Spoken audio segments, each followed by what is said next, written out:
মেহের আর একটা শব্দ উচ্চারণ করতে পারল না। সব কথা, সব কষ্ট যেন তার গলার কাছে এসে দলা পাকিয়ে গেল। সে পরম যত্নে ও ভালোবাসার অ্যালবামটা তার নির্দিষ্ট স্থানে রেখে দিল। এবার সমস্ত আবেগ আর মায়া ত্যাগ করে সে সিলিং ফ্যানের নিচে এসে দাঁড়ালো। শেষবারের মতো সিলিং ফ্যানের দিকে তাকালো, অন্তঃপর ফিসফিসিয়ে বলল, আমাকে মাফ করে দেবেন আমার না হওয়া পুরুষ। আপনাকে বড্ড বেশি ভালোবাসি। এই তাসনুমা মেহের দুনিয়ার সব কষ্ট সহ্য করতে পারলেও আপনার চোখে ঘৃণাপূর্ণ চাহনি সহ্য করার ক্ষমতা তার নেই। তাই চিরকালের জন্য সবাইকে মুক্তি দিয়ে গেলাম। শেষ মুহূর্তে আকস্মিকতা মেহের ধীর পায়ে ফ্যানের নিচে রাখা টুলটার ওপর গিয়ে দাঁড়ালো। গলায় ওনার ফাঁসটা পেঁচিয়ে যেই না নিজের শরীরটাকে শূন্যে ঝুলিয়ে দিতে যাবে, ঠিক তখনই কোনো কিছু বুঝে ওঠার আগেই এক তীব্র আঘাতে দরজা ভেঙে গেল আর ঝড়ের বেগে ভেতরে এসে ঢুকলো ইফাত। ইফাত ভেতরে ঢুকে মেয়ের কেমন মারাত্মক কাণ্ড দেখে তার পায়ের তলার মাটি যেন সরে গেল। সে আর কোনো কিছু ভাবার বা দেখার সময় নিল না। চিলতের মতো ছুটে গিয়ে খেসকা মেহেরের ফ্যানের নিচ থেকে টেনে নামালো। চোখের পলকে তার নিজের বুকের মাঝে শক্ত করে জড়িয়ে ধরল সে। ইফাতের চেনা বুকের ওপর ওম পেতে মেহেরের এতক্ষণে চেপে রাখা সমস্ত বাঁধ ভেঙে গেল। সে তাকে দু হাতে আঁকড়ে ধরে ডুকরে কেঁদে উঠল। ইফাত ছাদ থেকে চলে যাওয়ার পর যখন আবারও ছাদে গিয়ে ফিরে মেহেরকে দেখতে পায়নি, তখনই তার মনে এক অজানা আশঙ্কায় কুট ডেকে উঠেছিল। সে বিদ্যুৎ গতিতে মেহেরের রুমের সামনে ছুটে আসে, কিন্তু রুম ভিতর থেকে আটকানো দেখে সে বারবার মেহেরকে ডেকেছিল। মেহেরের ভেতরের ঝড়ে এতটাই মগ্ন ছিল যে বাইরে কোনো আওয়াজ তার কান পর্যন্ত পৌঁছায়নি। নিরুপায় হয়ে ইফাত সজোরে লাথি মেরে দরজা ভেঙে রুমে ঢোকে। আর মাত্র একটি সেকেন্ড দেরি হলে আজ কি লঙ্কাকাণ্ড ঘটে যেত তা ভাবতে গিয়ে ইফাতের গায়ের লোম শিউরে উঠেছে। সে মেয়েকে বুকের সাথে আরও তীব্রভাবে পিষে ধরে কাঁপা কাঁপা গলায় বলতে লাগলো, এটা কি করতে যাচ্ছিলে ফুলকন্যা? তুমি বুঝতে পারছো আজ তোমার কিছু হয়ে গেলে আমার কি হতো? কীভাবে নিজেকে ক্ষমা করতাম আমি? মেহেরের কাঁদতে কাঁদতেই বলল, আমি পারবো না আপনাকে ছাড়া বাঁচতে, সত্যি পারবো না। আমি তো আপনাকে আগেই বলেছিলাম আমি মেনে নিতে পারবেন না আমায়, কিন্তু আপনি আমার কোনো কথা শুনলেনই না। এখন আমার কি হবে? বলতে বলতে মেহের হঠাৎ করে এক ঝটকায় ইফাতকে নিজের বুক থেকে ধাক্কা দিয়ে সরিয়ে দিল। সে আবারও বিছানার দিকে ছুটে যেতে চাইল। ইফাত শক্ত করে তার হাত চেপে ধরলেও মেহের আজ অবাধ্য। সে ছটফট করতে করতে চিৎকার করে উঠল, ছাড়ুন আমায়, আমি আপনার চোখের ওই ঘৃণিত চাহনি সহ্য করতে পারবো না, তার চেয়ে আমি মরেই যাব। মেহেরের মুখে মৃত্যুর কথা শুনে এবং তার এমন উন্মাদনা দেখে ইফাত নিজের উপর নিয়ন্ত্রণ হারিয়ে ফেলল। সে আর নিতে পারল না। ঠাস ঠাস করে পরপর দুটি থাপড় বসিয়ে দিল মেহেরের গালে। মুহূর্তের মধ্যে পুরো রুম নিস্তব্ধ হয়ে গেল। থাপড়ের আকস্মিক মেহের এক নিমেষে শান্ত হয়ে গেল। সে গালে হাত দিয়ে অশ্রুসিক্ত অবিশ্বাসের দৃষ্টিতে মেহেরের শান্ত মুখটার দিকে তাকিয়ে ইফাতের নিজের প্রতি তীব্র ঘৃণা হতে লাগলো। সে রাগের মাথায় মেহেরের গায়ে হাত তুলেছে। অনুশোচনায় দগ্ধ হয়ে ইফাত নিজে মেহেরের চোখে জল মুছে দিল। তারপর পরম মায়ায় তার গাল দুটো নিজের হাতের আজরায় ভরে নিল। সরি ফুলকন্যা, আই অ্যাম রিয়ালি সরি। আমি সত্যি তোমাকে আঘাত করে ফেলেছি, কিন্তু তুমি এমন একটা নিচু কাজ কেন করতে যাচ্ছিলে? আমি কি একবারও বলেছি যে তোমাকে বউ বানাবো না? বলিনি তো? তাহলে কেন নিজের জীবনের প্রদীপ এভাবে নিভিয়ে দিতে গিয়েছিলে? মেয়ের ফুঁপিয়ে ওঠে, কিন্তু আপনি তো একটা বলেননি যে আমার বউ বানাবেন। আপনি তো আমার দিদির ওইটুকু কথা শুনে কিছু না বলেই চলে গেলেন। ইফাত এবার আলতো করে হাসলো, তবে সেই হাসিতে ছিল এক বুক গভীরতা। হ্যাঁ, চলে গিয়েছিলাম, তবে তোমাকে ফেলে নয়, বরং তোমাকে চিরকালের জন্য নিজের করে নিতে। আমি তোমার জন্য এই লাল বেনারসি শাড়িটা আনতে আমার রুমে গিয়েছিলাম, আর তুমি ভেবে নিলে আমিও আর 10টা কাপুরুষের মতো তোমাকে ছেড়ে পালিয়েছি। ইফাতের কথা শুনে মেহের অনুতাপে মাথা নিচু করে নিল। মানুষটাকে সে কত সহজ কথাটা ভুল বুঝে ফেলল। নিজের এই মস্ত বড় ভুলের জন্য মেহেরের ভেতরে অনুশোচনায় কুঁকড়ে যেতে লাগলো। ঠিক তখনই ইফাত তার হাতের লাল টুকটুকে বেনারসি শাড়িটা মেহেরের মাথার ঘোমটার মতো টেনে দিল। তারপর মেহেরের চিবুক ধরে মুখটা নিজের দিকে ঘুরিয়ে নিল। ভালোবাসি তোমায় ফুলকন্যা। তোমার পাস্টটা জানার কোনো ইন্টারেস্ট আমার কোনো দিনই ছিল না। আমার শুধু প্রেজেন্ট অ্যান্ড ফিউচার তোমাকে লাগবে। তোমাকে বউ বানানোর স্বপ্ন দেখেছি, ব্যাস এইটুকুই। আচ্ছা, এখনই সব বাজে কথা বাদ দাও, চলো আমরা এখনই বিয়ে করব। মেয়ের চমকে উঠে চোখ বড় বড় করলো। এখনই? হ্যাঁ এখনই। ইফাতের কণ্ঠে কোনো দ্বিধা নেই। কিন্তু বাইরে তো এত বড় ঝড় বৃষ্টি হচ্ছে। তাছাড়া বাড়ির কেউ তো জানে না আমার অতীতের। মেয়েরের কথা শেষ হওয়ার আগে ইফাত তার ঠোঁটের আঙ্গুল দিয়ে থামিয়ে দিল। মেয়েরের কাঁপতে থাকা হাত জোড়া নিজের হাতের মুঠোয় শক্ত করে চেপে ধরে দীনকণ্ঠে বলে উঠল, আরও কিছু জানার কোনো দরকার নেই। আমি তোমাকে আমার বউ করব, আর তোমার সাথে সংসারও আমিই করব। সো কে কী বললো বা ভাবলো সেসবে ইফাত চৌধুরী কিচ্ছু যায় আসে না। বাইরে ঝড় হোক আর বৃষ্টি, বিয়ে আমি এখনই করব। তন্ময় অলরেডি সব ব্যবস্থা করে রেখেছে, চলো। মেহের আবারও আমতা আমতা করে বলে, শুনুন না আমার। কিন্তু কে শোনে কার কথা? ইফাত আর কোনো কথা বলার সুযোগই দিল না। সে এক নিমিষে মেয়েরকে নিজের দু হাতে পাজা খুলে করে তুলে নিল। মেয়ের পরম শান্তিতে ইফাতের গলা জড়িয়ে ধরল। বাইরে তখন প্রকৃতির বুকে ঝড় বইছে, আর রুমের ভেতর সব ঝড় থামিয়ে দিয়ে ইফাত মেয়েরকে কোলে নিয়ে ধীর পায়ে কক্ষ ত্যাগ করলো। ভাঙা কাছের টুকরো আর অতীতের সব গ্লানি পেছনে ফেলে তারা দুজন হেঁটে চলল এক নতুন ও সুন্দর জীবন গন্তব্যে। বউ, বউ, ও বউ, রেগে আছো? উজান কিছুটা অপরাধী সুরে ডাকলো। মৌ এক মুহূর্ত দেরি না করে অগ্নিদৃষ্টি মেলে তাকালো উজানের দিকে। সেই সাথে মৌ চিৎকার দিয়ে ওঠে, একটা কথাও বলবেন না বেহায়া পুরুষ। এই নাকি সে আমায় ভালোবাসে? লজ্জা একটা মানুষ, আমার মতো কিউট বাচ্চা একটা বউকে রেখে সে কিনা কোথা থেকে কোন ডাইনিকে জড়িয়ে ধরে। যা বাবা, আমি কখন জড়িয়ে ধরলাম? শিরিন নিজেই তো। উজানের মুখে কথা শেষ হওয়ার আগেই মৌ রক্তচক্ষু নিয়ে তাকালো। সে চাহনির তীব্রতায় উজান বেকুবের মতো নিমিষেই চুপসে গেল। আজকে বিকেলটা অবশ্য বেশ ভালোই কাটছিল। উজান যখন মৌকে তার মন মতো শপিং করতে বলেছিল, মৌ তখন বিন্দাস সমুদ্রে ঘুরে ঘুরে সবার জন্য সুন্দর সুন্দর ড্রেস চয়েস করেছিল। আর উজান বেচারা বাধ্য বরের মতো শুধু শপিং ব্যাগগুলো হাতে নিয়ে তার পিছু পিছু ঘুরছিল। একটা মেয়ে যে এত শপিং করতে পারে তা উজানের ধারণার বাইরে ছিল। কিন্তু বিপত্তিটা ঘটল হঠাৎই একটা মলে ঢোকার পর। কোথা থেকে যেন সে নাচমকা দৌড়ে এসে উজানকে জড়িয়ে ধরল। দুই হাত ভরে শপিং ব্যাগ থাকায় উজান তখন চাইলেও তাকে হাত দিয়ে দূরে সরিয়ে দিতে পারেনি। উজান অবশ্য খুব ভালো করে বুঝেছিল মৌ যেন তাকে ভুল বোঝে, ঠিক সেই উদ্দেশ্যে শিরিনের এই নাটকটা করেছে। তবে উজানও কম যায় না। হাত দিয়ে না পারলেও সে সাথে সাথে পা দিয়ে শিরিনকে একটা মোক্ষম লাথি কষিয়েছিল। সেই দৃশ্য দেখে মৌ অবশ্য তখন শপিং মলের ভেতরে খিলখিল করে হেসে উঠেছিল। কিন্তু পরক্ষণে তার এগোতে লাগলো। মুখটা মেঘের মতো থমথমে হয়ে সে মল থেকে তড়িৎ গতিতে বেরিয়ে আসে। পিছু পিছু শিরিনও আসছিল, কিন্তু ততক্ষণে উজান কোনো মতে শপিং ব্যাগ সামলে মৌয়ের পেছনে ছুটে চলে আসে। মৌ এতক্ষণ রেগেছিল যে সে উজানের গাড়িতে না উঠে সোজা একটা অটোরিকশায় চড়ে বসে। উজানও নাছোড়বান্দা, সে কোনো রকম জোর করে মৌকে অটোরিকশা থেকে নামিয়ে নিজের ড্রাইভ সিটের পাশে বসিয়ে বাসায় নিয়ে আসে। তাদের বাসায় ফিরতে এখন অনেকটা গভীর। বাড়ির সব আলো নেভানো, সবাই ঘুমিয়ে পড়েছে, তবে সদর দরজাটা খোলাই ছিল। এটা দেখে অর্জুন কিছুটা অবাক হলেও তখন আর কিছু বলল না। তারা ভেতরে প্রবেশ করার সাথে সাথে একজন সার্ভেন্ট এসে নিঃশব্দে দরজাটা আটকে দিল। উজান হাতে শপিং ব্যাগগুলো কোনো মতে ড্রয়িং রুমের সোফায় ছুঁড়ে ফেলে ময়ের পিছু নিল, কারণ সে খুব ভালো করেই জানে এই পিচ্ছি বউকে এখন যদি তাকে না আটকানো যায় তবে সে অন্য কারো রুমে চলে যাবে, না হয় নিজের রুমের দরজা আটকে বসে থাকবে। উজান অনেক চেষ্টা করেও ময়ের এই রাগ ভাঙাতে পারছিল না। এই পিচ্ছি বউ, শোনো না, আই এম রিয়ালি সরি তো। উজান অনুনয় করল। মৌর আগে গজগজ করে মুখ ঘুরিয়ে বলে উঠল, আমি কারো বউটো হই না, যান এখান থেকে।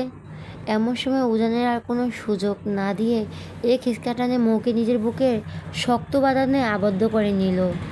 মৌ রেগে মেগে যেই না চিৎকার করতে যাবে তো অমনি উজান নিজের হাত দিয়ে তার মুখটা শক্ত করে চেপে ধরল।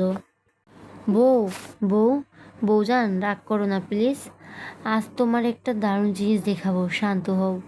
মহিবার রাগ ভুলে ফ্যাল ফ্যাল করে উজানের দিকে তাকিয়ে রইল। সে নিজেকে ছাড়ানোর আপ্রাণ চেষ্টা করেছিল, কিন্তু উজান তাকে কোনোভাবেই ছাড়ল না।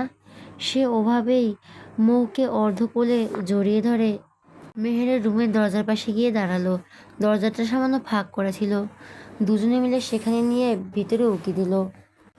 মেহেরের রুমে মিষ্টি হুলস্থল ভেতরে দৃশ্য দেখে ময়ের চোখ চড়ক গাছ। রুমের নরম আলোয় দেখা যাচ্ছে ইফাত অত্যন্ত যত্ন সহকারে মেহেরকে শাড়ি পরিয়ে দিচ্ছে, আর মেহের মন্ত্রমুগ্ধর মতো অপলক দৃষ্টিতে ইফাতের দিকে তাকিয়ে আছে। ইফাত যখন মেহেরের শাড়ি কুচিগুলো পরম মায়ায় তার পেটের কাছে গুজে দিতে যাবে, অমনি মেহেরের লজ্জায় আর ভয়ে কাচুমুচু হয়ে বলে উঠল, আমি নিজে করে নিচ্ছি। ইফাত শাড়ির আঁচলের ভাঁজ দৃষ্টি তুলে মেহেরের চোখের দিকে তাকালো। অন্তঃপর ঠোঁটের কোণে এক চিলতি দুষ্টুমি ভরা মুচকি হাসি ফুটিয়ে উত্তর দিল, ওহ, বিয়ে করা বউ ঘরে তুলেছি কিসের জন্য? বউ আমার। বউয়ের এই A to Z দেখভাল দেয় দায়িত্ব ইফাত চৌধুরীর। তাছাড়া শুধু শাড়ি পরিয়ে দিলেই তো হবে না, সেটা খুলতেও হবে। কথাটি শেষ হওয়ার আগেই লজ্জায় লাল হয়ে মেহের তড়িঘড়ি করে ইফাতের মুখে নিজের নরম হাতটা চেপে ধরল। মেহেরের এই আকস্মিক কাণ্ডে ইফাত শব্দ করে হেসে উঠল। তারপর তার হাতটা সরিয়ে দিয়ে আবারও পরম যত্নে শাড়ির কুচিটা পেটে গুজে দিল। ইফাতের আঙুল আলতো স্পর্শে মেহেরের শরীরটা খানিকটা কেঁপে উঠল।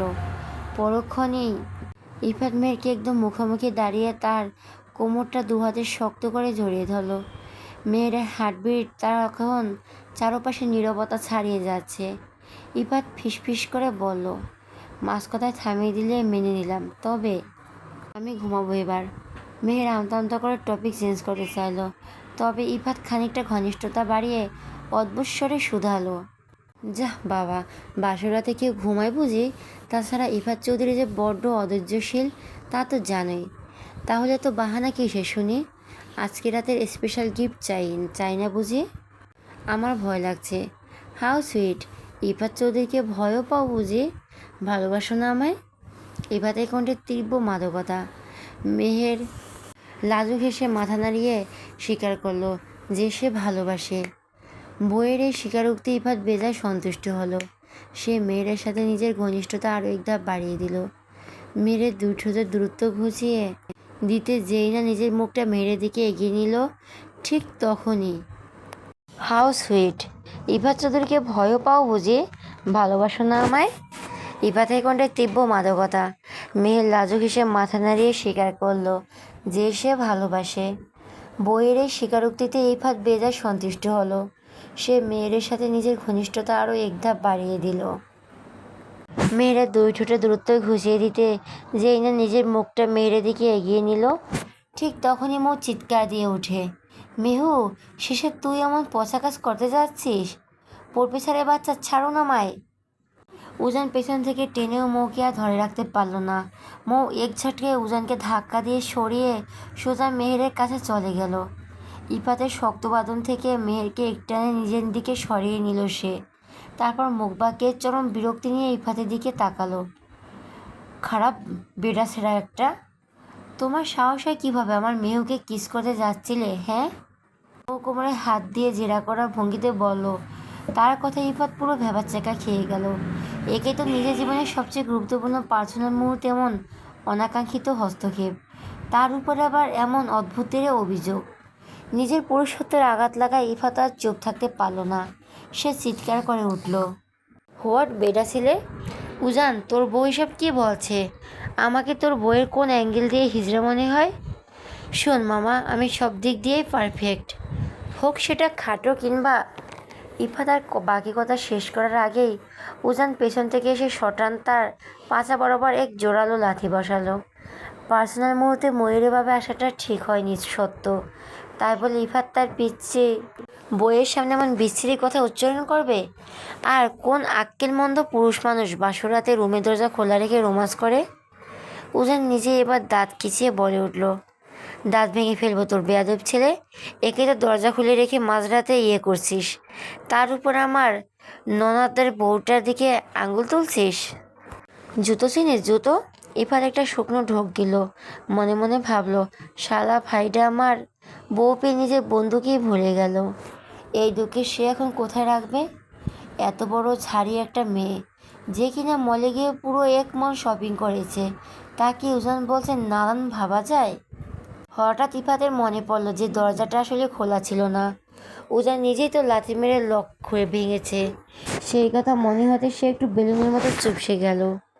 তবুও নিজের ভেতরে তেজটুকু ধরে রেখে উল্টো উজানকে শুনিয়ে বলল, আমার বউ, আমার বাসর রাত, আমি দরজা খুলে করব নাকি দরজা লক করে করব, সবটাই আমার ব্যাপার।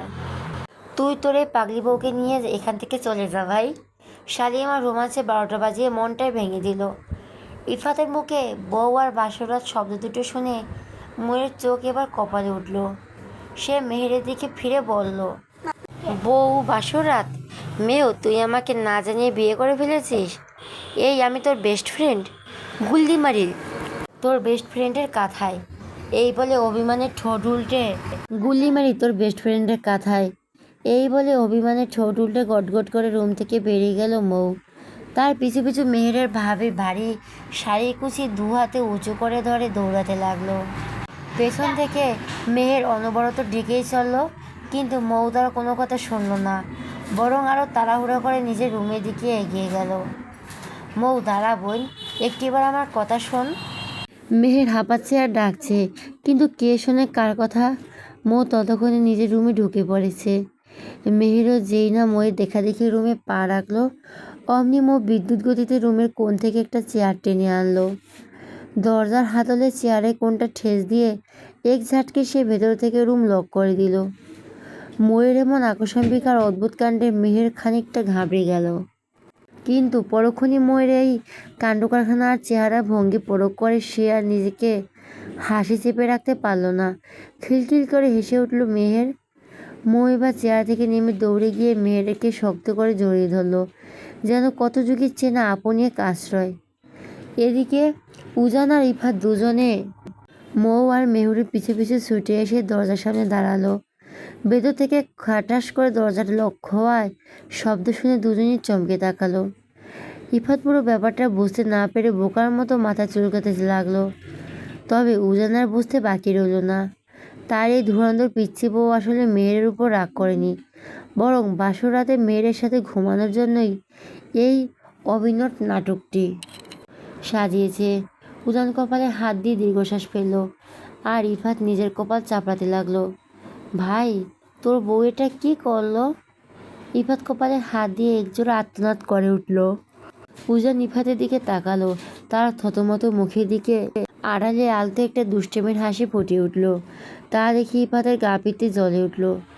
এক্ষেত্রে তো ঝড়ঝাপটা পার করে মেয়েটাকে পবিত্রভাবে আজ কাছে পাওয়ার সুযোগ এসেছিল, কিন্তু মৌ এসে পুরো বাসরাটাই ভেস্তে দিল। রাগে ক্ষোভে ইফাত আর নিজেকে সামলাতে না পেরে চেঁচিয়ে উঠল, শালা ভণ্ডের ঘরে ভণ্ড, নিজে তো বাসরের বউ করতে পারলি না, কিন্তু আমার বাসরের রাতটা তো তোর বউ ভেস্ত ঠিকই দিল। শালির মেয়ে আমার বউটাকে নিয়ে চলে গেল, এখন আমি কার সাথে বাসর করব? তোর মতো খারাপ বেটার সাথে? হাউ সুইট, যেখানে তোর বউ ভাই হয়ে আমি নিজে এসেছি এখন পর্যন্ত কোনো কিছুমিছু করতে পারলাম না, সেখানে তুই বাসর রাতে এত কিছু করে ফেলবি, এটা তুই ভাবলি কীভাবে? আমার বউজান আমার মনের কথাটা একদম ঠিকঠাক বুঝেছে, তাই তোর বউকে নিয়ে পালিয়েছে। ইস কি সুইট আমার পিছেটা, মন চাইছে এখনই গিয়ে ওকে কষে 1000খানেক চুমু দিয়ে আসি। উজানের এমন তাচ্ছিল্যের কথা শুনে ইফাত চরম বিদ্যুতির দিকে নাক কুচকালো। একে তো তার জীবনের সবচেয়ে মূল্যবান সময় এসে ওই মেয়েটা হুলস্থুল বাসা বাঁধালো, তার উপর আবার এই উজান এসে তাকে রীতিমতো ভাঙাচ্ছে। ইফাত খানিকটা রাগ দেখালো, জীবনেও পারবি না শালা, জীবনেও পারবি না শালা, তোর কপালে কোনোদিন বউয়ের ভালোবাসা নেই। তোকে আমি আজ অভিশাপ দিলাম, তুই এভাবে সারা জীবন বউ থেকেও সিঙ্গেল মরবি। তাতে আমার ভালো যাবে, বউ যখন, তাকে আমি যখন তখন নিজের করে নিতে পারবো। ওজন একটা বিন্দাস ভাব নিয়ে বলল, ইফাত এবার নিজের রাগ সামলে একটু নরম স্বরে আকুতি মিনতি করে, ভাই তুই তোর বউয়ের সাথে যা ইচ্ছে তাই কর, তাতে আমার কোনো আপত্তি নেই, কিন্তু প্লিজ আমার বউটাকে ফিরিয়ে দিন। আরে তুই গিয়ে একবার বললেই ভাবি আমার ফুলকন্যাকে দিয়ে দেবে, একটু হেল্প কর না প্লিজ। উজান এবার মুখে এক অদ্ভুত দুষ্টুমি ভরা হাসি ঝুলিয়ে মাথা নাড়ল। নো নো, অসম্ভব। আমার স্পেশাল নাইটে যখন কোনো কিছুমিছু হয়নি, কিচ্ছু হতে দেব না। সমান সমান হিসাব। ইফাতের ধৈর্যের বাত এবার পুরোপুরি ভেঙে গেল। সে দাঁত কিরমির করে বলল। উজানের পুরুষত্ব সরাসরি আঘাত হেনে বলে উঠল, হবে কিভাবে? তুই তো নিজেই একটা থার্ড জেন্ডার। নয়তো ঘরে এমন রূপবতী বউ থাকার পরও আজ পর্যন্ত তুই। উজান আর সহ্য করতে পারল না। সে রাগ নিয়ে ইফাতের দিকে তেড়ে যেতেই ইফাত এক দৌড়ে ওখান থেকে পালালো। পেছন থেকে উজানও তার পিছু নিয়ে চেঁচাতে লাগলো, ইফাতের বাচ্চা দাঁড়া বলছি। ইফাত দৌড়াতে দৌড়াতে পেছন দিকে জবাব দিল, আমি দাঁড়িয়ে যাই আর তোর হাতে কেলানি খাই। শালা, নিজের বউকে তো সামনে রাখতে পারিস না, কিন্তু আমাকে ঠিকই কেলানি দিতে আসিস। আমার তো এখন সত্যি তোকে সন্দেহ হচ্ছে ভাই। তুই আদৌ পুরুষ তো? নয়তো বিয়ে হওয়ার মাস হয়ে গেল, তবু বউয়ের সাথে আজ পর্যন্ত করতে পারলি না। ইফাত পিছন ফিরে এক পলক তাকিয়ে উজানের রুদ্রমূর্তি দেখে আবারও ভদৌড় দিল। উজানের মুখ দেখে বোঝা যাচ্ছে সে আজ চরম খেপা। তাই নিজের মূল্যবান প্রাণ বাঁচাতে ইফাত সোজা নিজের রুমে ঢুকে ধরাম করে দরজা আটকে দিল। আর এদিকে মেহেরকে শক্ত করে জড়িয়ে ধরে বিছানায় শুয়ে পড়েছে। মেহেরকে আজ অনেক দিন পর এভাবে নিজের এত কাছে পেয়ে ময়ের আনন্দের সীমা নেই। সে আজ মনে হয় পৃথিবীর সবচেয়ে সুখী। যে মেয়েটাকে এক সময় সবাই তাচ্ছিল্য করত, আর সেই মেয়েটার কোনো এক শ্রেষ্ঠ পুরুষের শখের নারী, তার রাজপ্রাসাদের রানী। এবার মৌ গর্ব করে সবাইকে বলতে পারবে, দুনিয়ার সব পুরুষ খারাপ হয় না, কিছু পুরুষ ইফাতের মতো শ্রেষ্ঠ বীর পুরুষও হয়। মৌ পরম মায়া মেহেরের গালে আঙুল বোলাতে লাগলো। তার এই কাণ্ড দেখে মেহের দুই ভুরু কুঁচকে তাকালো। কি হয়েছে তোর? মেহু, তুই এত সুইট কেন বল তো? জানিস আমি আজ অনেক অনেক অনেক হ্যাপি। আমার মেহু আজ লাল বেনারসি সেজে আমার ভাইয়ের বউ হয়েছে। কিন্তু কিন্তু কি পাখি? মেহের করে শুধালো, তোকে তো ভাইয়ার কাছ থেকে এক প্রকার কেড়েই নিয়ে এলাম। ভাইয়া মনে হয় অনেক কষ্ট পাচ্ছে, তাই না? পাক, তাতে আমার কি? মিসেস সুজান চৌধুরী কখনো কথার খিলাপ করে না। তোকে বলেছিলাম না তোর বাসরাতে তোকে আমার কাছে ছিনিয়ে নিয়ে আসবো। দেখ, ফাইনালি নিয়ে এলাম। ইস, কী যে ভালো লাগছে আমার। মুখে এভাবে খিলখিল করে হাসতে দেখে মেহের নিজের ভেতরে সব কষ্ট ভুলে হেসে ফেলল। তারও অনেক ইচ্ছে ছিল তারা দুজন সারা জীবন এক ছাদের নিচে একসাথে থাকবে, কিন্তু কে জানতো ওপরওয়ালা সত্যি সত্যি তাদের মনের এই গোপন আশাটা। মেহের মোড়ে মাথায় হাত বুলিয়ে দিতে দিতে ফিসফিস করে বলল, আমার তাহার কথা বাদ দে, তার আগে বল তুই ভাইয়ের সাথে এমন করছিস কেন? আমি সত্যি ভাইয়ের মুখের দিকে তাকাতে পারি না। তুই তো আর ছোট নোস, বুঝিস তো সব, তবু কেন বাচ্চামো করিস? জানি ভাইয়া ধৈর্য অনেক, ইভেন তোকে অনেক ভালোবাসে, তাই বলে সবসময় এভাবে দূরে দূরে থাকবি? ময়ের মুখের হাসি এবার মিলে গেল। সে একটু ক্ষোভ নিয়ে বলল, তো কি করব? শালা আমাকে অনেক কষ্ট দিয়েছে, এখন তার বোঝার পালা। দুটো বছর আমাকে কোনো পাত্তাই দেয়নি, এমনকি লাস্ট কয়েক মাস এক ছাদের নিচে থেকেও নিজে থেকে একটা পাপিও দেয়নি। কষ্ট হয় না বুঝি আমার? অ্যাটলিস্ট বলতে তো পারতো, পিচ্ছি আমার কিছুদিন টাইম লাগবে। কিন্তু না, সে তখন ভাব দেখাতো আমার বউ বলে মানেই না, আমার সাথে সংসার করতে পারবে না। নে শালা, এবার ঠেলা সামলা। চমচম পেয়েছিস ঠিকই, কিন্তু সহজে টেস্ট করতে পারবি না। বউয়ের মুখে এমন পাকা পাকা কথা শুনে মেয়ের আলতো করে তার মাথায় একটা গাঁটটা মারল। মেয়েটা দিন দিন ভারী দুষ্টু হয়ে যাচ্ছে। সে হেসে বলল, হয়েছে, অনেক জ্ঞান দিয়েছিস, এবার ঘুমান, নয়তো একটু পর ভোর হয়ে যাবে। ও হঠাৎ চোখ টিপে বলল, তার আগে চল তোকে ভাইয়ের কাছে রেখে আসি।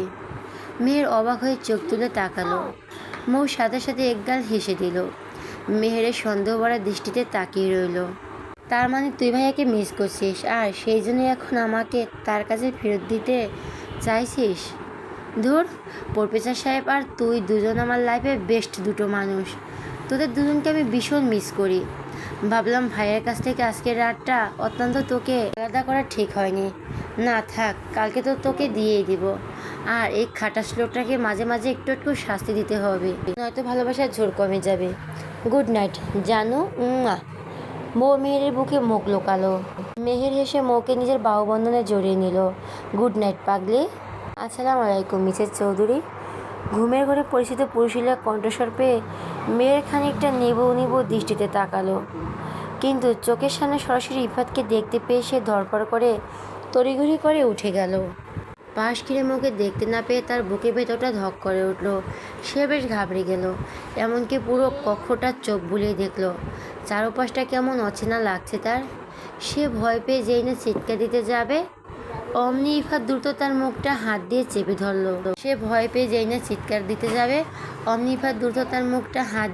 ধরলো। এই পচা মেয়ে, শান্ত হও, আমি তোমায় কিডন্যাপ করিনি, প্লিজ একটু রিল্যাক্স হও। ইফাত মুচকি হেসে বলল। মেয়ের বড় বড় চোখ করে ইফাতের দিকে তাকিয়ে রইল। ইফাতের নিজের দৃষ্টি স্থির রেখে তার দিকে চেয়ে আছে। মেহের নিজের মুখ থেকে ইফাতের শক্ত হাতটি সরানোর আপ্রাণ চেষ্টা করলো, কিন্তু পারল না। উল্টো তার দম বন্ধ হয়ে আসার উপক্রম হলো। উপায় না পেয়ে সে ততক্ষণে ইফাতের আঙুলে জোরে একটা কামড় বসিয়ে দিল। কামড় খেয়ে ইফাত চিৎকার করে উঠল, ফুলকণা, তুমি আমায় কামড়ালে? সিরিয়াসলি?